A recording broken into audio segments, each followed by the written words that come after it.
बहुत सारे लोगों का सोचना होता है कि साधना शुरू करने के लिए या हम साधना जो है उर्वशी की साधना या अप्सरा की साधना क्यों करें। क्या हमें साधना शुरू करने के लिए उर्वशी देवी की साधना या अप्सरा की साधना करना जरूरी है। तो ऐसा जो भी सोचते हैं तो उनके लिए सबसे पहले उनको ये समझना होगा कि वो साधना को समझते क्या हैं। क्या वो साधना को पूर्ण रूप से समझ पाए हैं कि साधना क्या है, साधना को कैसे करना चाहिए, साधना का लय हमारे जीवन में कैसा होना चाहिए। कहीं न कहीं संसार से हर व्यक्ति जुड़ा होता है, तो आप अपने जीवन में दैनिक दिनचर्या में साधना को कैसे शामिल कर सकते हैं, कैसे उसको आप प्रतिदिन मैनेज करके चल सकते हैं सुव्यवस्थित ढंग से। और साधना जब आप करना प्रारंभ करते हैं तो किस प्रकार से आपको अपने जीवन शैली में, अपने व्यवहार में, विचार में परिवर्तन लाना रहता है या लाना होता है। यदि आपको यह पता ही नहीं है कि साधना होता क्या है और बस आपने साधना, कोई भी साधना आपने करना शुरू कर दिया, क्योंकि आज के समय में आप किसी से भी साधना के लिए बात करेंगे, गुरु दीक्षा के लिए बात करेंगे, बस थोड़े बहुत पैसे लेकर के वो आपको गुरु दीक्षा दे देंगे, कोई मंत्र दे देंगे या कोई साधना बता देंगे कि बस आप साधना करिए। अब आपको साधना का मतलब क्या पता है, इससे उनको कोई लेना देना नहीं रहता है। आपको उस साधना में सफल होना है कि नहीं होना है, इससे उनका, इसमें उनकी कोई जिम्मेदारी नहीं होती है, इनकी कोई लायबिलिटी नहीं होती है। वह जिम्मेदारी आपकी स्वयं की हो जाती है। फिर अब आप साधना को कितना समझ पाए हैं और कैसे करेंगे, यह महत्वपूर्ण है। क्योंकि अगर साधना आप कर रहे हैं और आपको पता ही नहीं है कि साधना का मतलब क्या होता है, मान लीजिए कि आपने शाम को आप साधना पे बैठते हैं या कोई मंत्र है जिसका आप जाप करते हैं और रात्रि में मान लीजिए 8 बजे से आपने साधना शुरू किया, 10 बजे तक साधना किया साधना किया, मंत्र जाप किया या ध्यान जो भी किया। अब उसके बाद 10 बजे के बाद आपने क्या किया, मोबाइल उठाया, फिर उसी मोबाइल में सोशल मीडिया पे व्हाट्सएप, फेसबुक, ट्विटर, मैसेंजर इत्यादि पे आप लग गए। अब जब ऐसा करेंगे प्रतिदिन तो उस साधना का मतलब निकलने वाला ही नहीं है और फिर आप उस साधना को काफ़ी लंबे समय तक करेंगे, कोई मतलब उसका नहीं निकलेगा।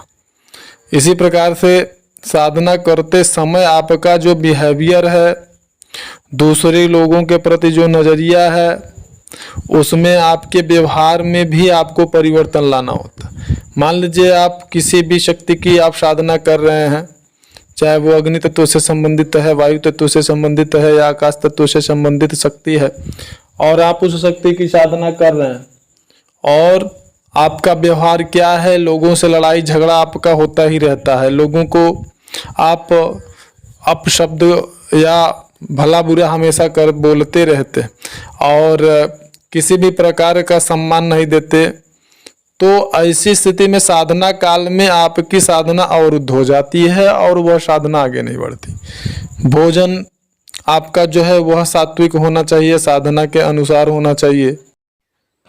आप कर रहे हैं साधना और भोजन जो है बर्गर है, पिज्ज़ा है, डोसा है, उल्टा पुल्टा चीज़ खा रहे हैं, तो ऐसी स्थिति में क्या होगा, निश्चित रूप से ब्रह्मचर्य खंडित होना शुरू हो जाएगा। दूसरी बात, साधना काल में अगर कोई आपका पुरुष या महिला पार्टनर है तो ऐसी दशा में उनसे भी दूरी बना के रहिए जब तक कि साधना चल रही है, अन्यथा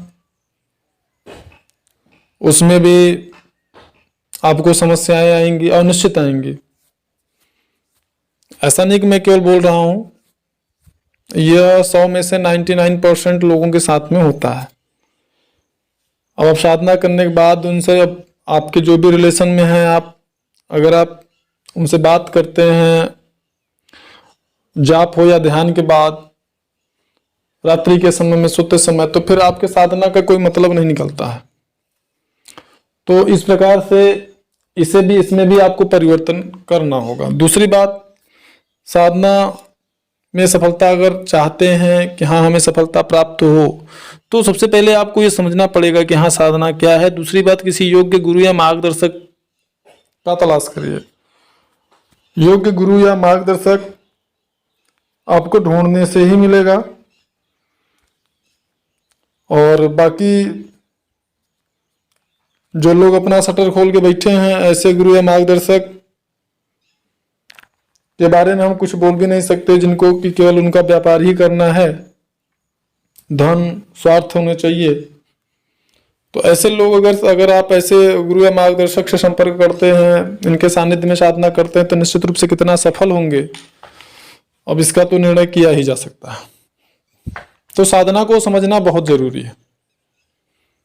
साधना को समझे बिना आप साधना कर ही नहीं सकते। किस प्रकार से आपको साधना काल में बैठना चाहिए, आसन कैसे आपको लगाना चाहिए, मंत्रों का लय क्या होना चाहिए, और सबसे बड़ी बात कि आपके लिए कौन सी साधना अति महत्वपूर्ण होगी, किस साधना से आप आध्यात्म में आगे चलिए, कदम रखिए।